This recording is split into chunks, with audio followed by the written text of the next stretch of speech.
Berjumpa lagi bersama Sobat Komik dimanapun Anda berada.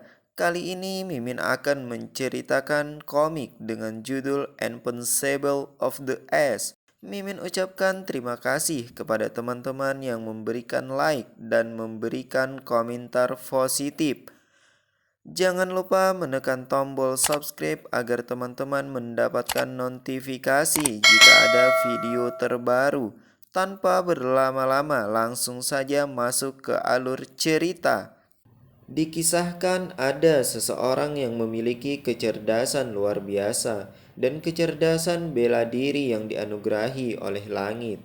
Kemampuan dan kekuatan bela dirinya sebanding dengan 1.000 pasukan. Ia berasal dari kultus Sunmon Divine, merupakan ketua kultus generasi keempat bernama Dongfai Bobai. Kekuatannya dikatakan mampu membelah gunung dan memenuhi lautan, bahkan mampu meruntuhkan langit. Cerita ini bukan hanya sekedar metafora atau dilebih-lebihkan, tetapi sesuai fakta yang ada pada dirinya. Namun, di hari di mana ia hampir mempersatukan seluruh dunia, dia menjadi sasaran serangan kejutan skala besar oleh aliansi pemberontak dan sekte ortodoks. Pengiriman pasukan dengan tujuan untuk mendesak musuh menyerah memungkinkan adalah sebuah kesalahan yang ia lakukan. Pada hari itu terjadi perang besar, di mana ia dikeroyok banyak musuh dan membuatnya terkena serangan. Ia tertusuk pedang di bagian perut, tetapi dia hanya tertawa, hahaha, dan berkata, "Belum begitu lama sejak kalian tunduk di bawah kakiku saat 100.000 pasukan yang kuat ditempatkan di sini. Apa ini kebajikan Jianghu yang sering kalian ocehkan, para bajingan ortodoks?" Para ortodoks tampak kaget. Bajingan ini masih bergerak. Dong Fai Bobai berkata, "Menginjakkan kaki kotor kalian di kuil Grand Jidet, tempat suci milik kultus kami, aku akan membuat kalian membayarnya." Para ortodoks terheran-heran, tidak bisa dipercaya melihat yang dilakukan Dong Fai Bobai. Ia dengan mudah mencabut kembali pedang yang menancap di tubuhnya tanpa terlihat kesakitan sama sekali. Tidak hanya sampai di situ, pedang yang dilepas kemudian meleleh saat berada di tangannya. Hal tersebut membuat orang-orang ortodoks semakin terkejut. Bagaimana bisa pedang yang terkenal di dunia diberi nama Hevon Vivot dengan mudah dihancurkan? Pedang tersebut adalah milik Ling Hutian yang merupakan murid pertama dari sekti Munhu. Ling Hutian tiba-tiba berkata, "Senior sekalian, jika kalian mengizinkan, aku ingin membunuh pemimpin demonik itu dengan tanganku sendiri." Mendengar hal tersebut, para senior nampak kaget dan berkata, "Kau tidak hanya menderita luka dalam yang parah, bahkan kau kehilangan pedang kesayanganmu. Apakah kau tidak masalah?" Ling Hutian menjawab, "Tolong, tenanglah. Teknik pedangku tidak pilih-pilih senjata." Ia kemudian berkata, "Dong Fai Bobai, ini adalah akhir dari perbuatan kejimu, termasuk dengan sekte Gunung Hukami. Kau adalah orang yang menyerang banyak sekte besar dan kecil dan banyak membunuh warrior ortodoks. Bahkan untuk satu hari saja kita tidak bisa tinggal di bawah langit yang sama, sebab kultus demonik kejimu yang menyebabkan kekacauan besar di dunia." Dong Fai Bobai dengan santai memberikan respon kepada Ling Hutian dan tampak mempermainkan pembicaraannya. "Hah, langit? Siapa orang yang memikul langit?" Ling Hutian tentunya semakin kesal. Ia berkata, "Kau benar-benar memintaku untuk menikmati permainan kata-katamu saat ini." Dong Fai Bobai seolah tak mendengar apa yang dikatakan oleh Ling Hutian. Ia kemudian menunjuk langit. Itu langit. Kemudian ia mengucapkan semacam kata atau mantra. Ling Hutian mengetahuinya bahwa Dong Fai Bobai melakukan transmisi suara. Penerjemah dari hukum Heavenly. pendiri kerajaan kuat yang membawa namamu, Mungul Agung, dan orang yang menggulingkan dinasti Yuan kalian adalah aku, Dongfai Bobai, langit sejati, langit di atas langit, keberadaan absolut yang harus kalian andalkan dan patuhi. Yang dilakukan Dongfai Bobai adalah semacam kutukan yang akan membuat seseorang terpengaruh olehnya sampai mati. Bahkan lebih menyakitkan jika mereka tidak segera bunuh diri. Salah satunya cara untuk melarikan diri dari rasa sakit yang tak tertahankan adalah dengan kematian. Tontonan pertumpahan darah yang tidak bisa dibayangkan mulai mengambil alih. Tidak ada metode yang lebih kejam dari ini.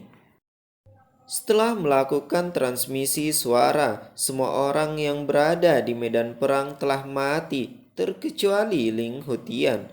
Keadaannya juga sudah terluka dan tidak bisa bergerak. Aku tidak bisa menggerakkan tubuhku. Apa kau tahu kenapa aku mengampunimu? Tanya Dongfai Bobai kepada Ling Hutian. Ling Hutian menjawab, Tutup mulutmu, dasar iblis. Kau tidak akan pernah bisa mendapatkan manual rahasia terbaik sekti kami." Dongpai Bobai mengatakan bahwa ia melakukan itu bukan karena buku rahasia sekti Gunung Hu. Ia melakukan ini karena kebetulan dan sesuai seleranya. Mendengar hal tersebut, Ling Hutian tampak kaget dan bertanya-tanya apa sebenarnya yang diinginkan Dongfai Bobai. Dongfai Bobai menatap Ling Hutian dan berkata, "Maksudku wajahmu." "Wajahku," jawab Ling Hutian sambil bertanya-tanya dalam benaknya. Dongfai Bobai tiba-tiba mendekatkan tangannya di wajah Ling Hutian dan berkata, "Kalau begitu sekarang." Ling Hutian yang berpikir bahwa Dongfai Bobai akan mengakhiri hidupnya dengan cara berbeda. Sebelum kematian datang, ia mengenang istri dan buah hati yang masih dalam kandungan. Pada akhirnya aku tidak bisa mencapai ujung jari kakinya. Sayangku Yerin, anakku, aku ingin mengajarinya seni bela diri setelah dia lahir, sehingga nanti dia membangun kembali sekti Gunung Hu kami yang telah dihancurkan oleh iblis itu. Tapi semuanya hanyalah mimpi. Maafkan aku." Dongfai Bobai membuat Ling Hutian terjatuh dan terbaring. Di penghujung hidupnya, Ling Hutian berkata, "Kenapa dunia?" Namun tidak ada kata lanjutan yang sempat keluar dari mulutnya. Entah dia mau mengucapkan dunia kejam ataupun tidak adil. Pada saat itu pula, saat matanya hendak tertutup, ia melihat Dongfai Bobai meletakkan pedang di lehernya dan mengakhiri hidup di tangannya sendiri, sehingga mereka mati secara bersamaan. Dongfai Bobai yang merupakan ketua generasi keempat kultus demonis pada umumnya dikenal sebagai Heavenly Demon, dan pernyataannya secara pribadi bahwa ia merupakan Invisible of the East atau yang tak terkalahkan dari timur, mati di tangan Ling Hutian. Sedangkan Ling Hutian, murid pertama dari sekti Gunung Hu, adalah yang dimusnahkan. Rumor menyebar cepat ke seluruh dunia. Kematian ketua kultus demonik membawa stabilitas pada dunia bela diri dan perubahan besar ke seluruh dunia. Setelah itu adalah dinasti Ming, nama yang menandakan keinginan untuk menyingkirkan kegelapan yang menyelimuti dunia, oleh dinasti Yuan dengan menjadi matahari di langit.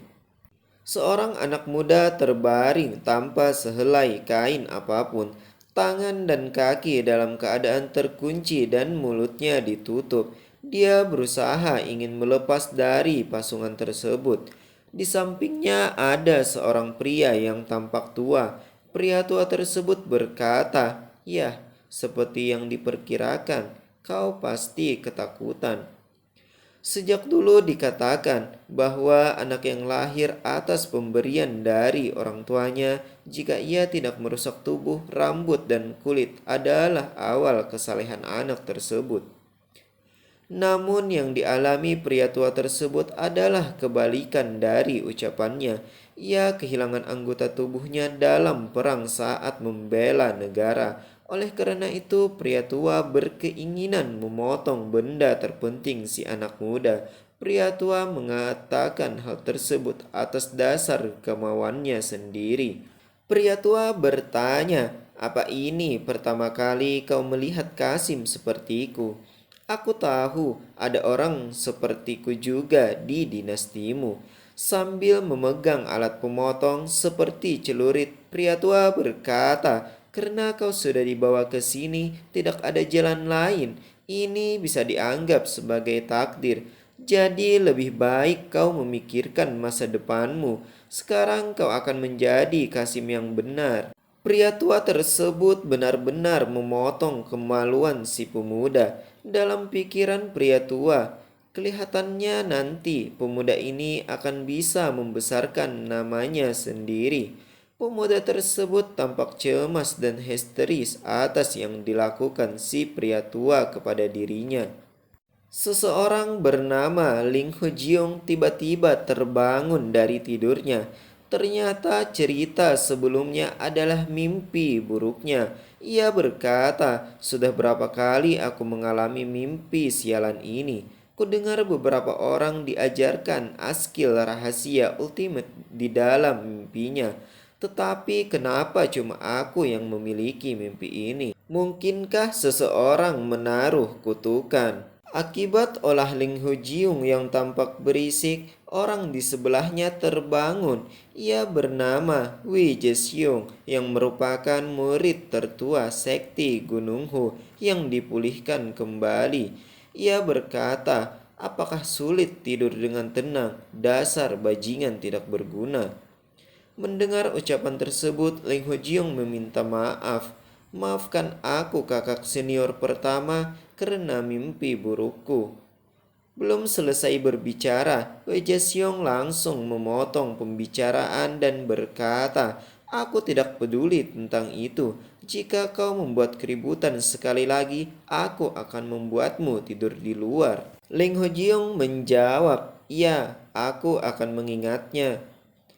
Dalam benak Wei Jesyong terpikir bahwa Ling Hojiong adalah anak dari pahlawan besar. Sebaliknya, Ling Hojiong juga memikirkan sesuatu. Dalam pikirannya bertanya, kenapa kakak tertua hanya memilihnya dan bahkan terus menyebutkan mendiang ayahnya.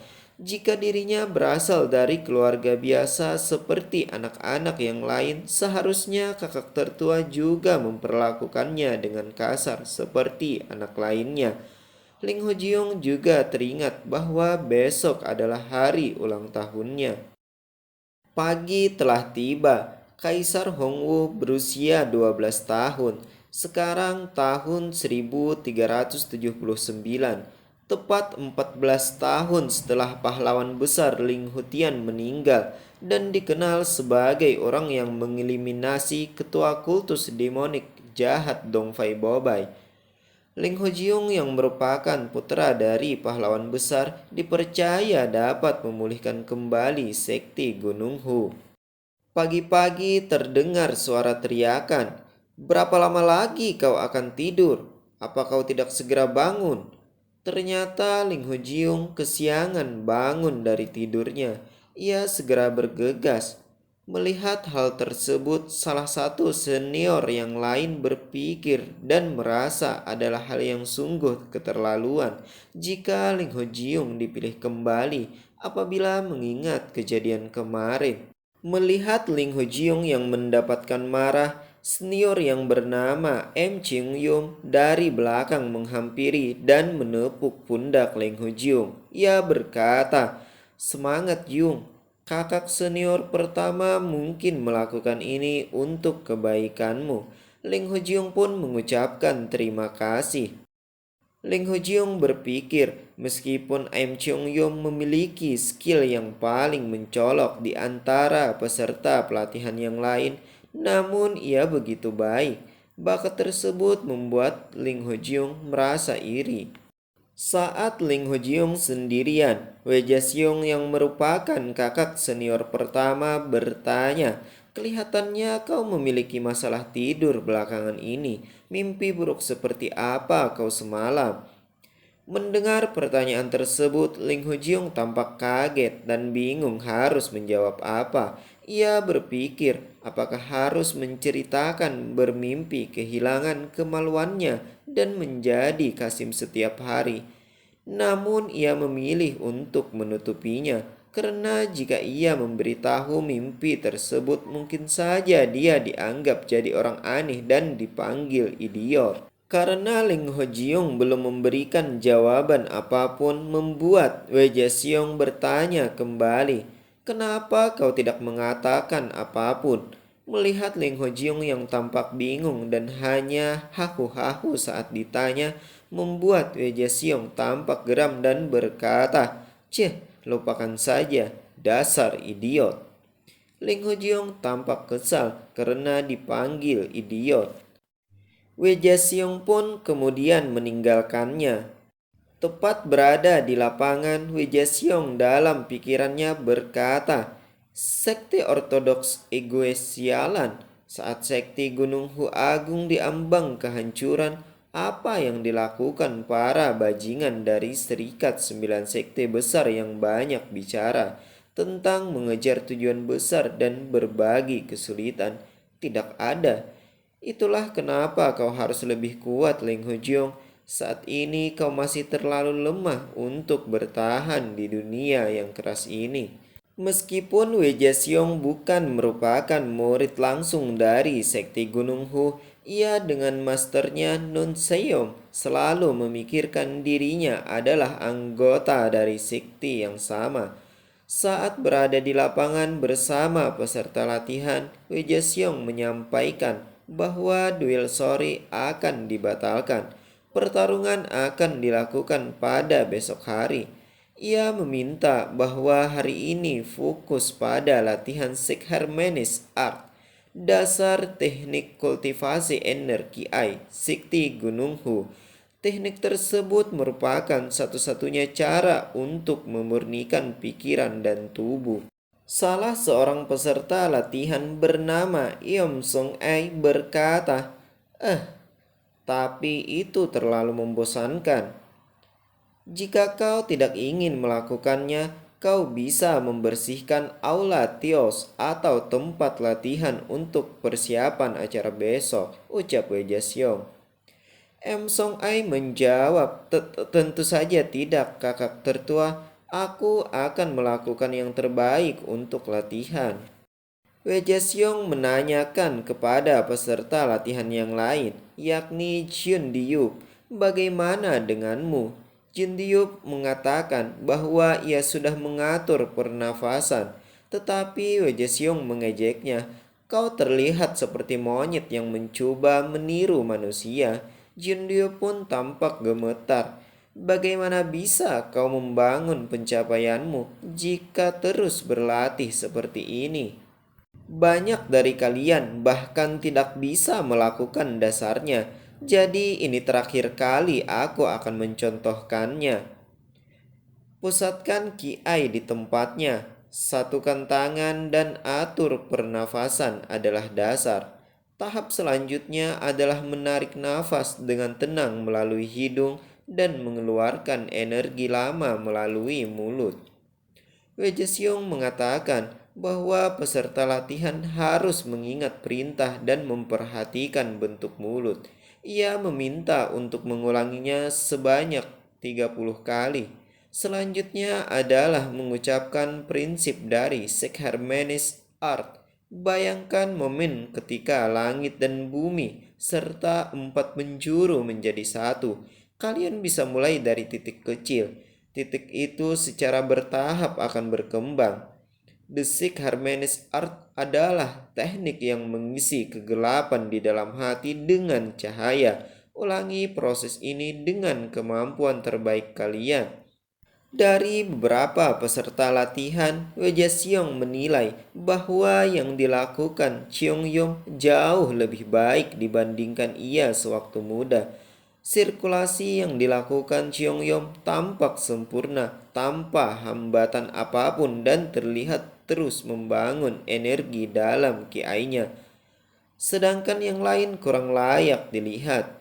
Wejesyong berpikir, apakah karena mereka tidak punya bakat? Akan tetapi tetap saja tergantung pada seberapa besar usaha yang mereka lakukan. Setidaknya mereka akan menjadi seniman bela diri tingkat kedua.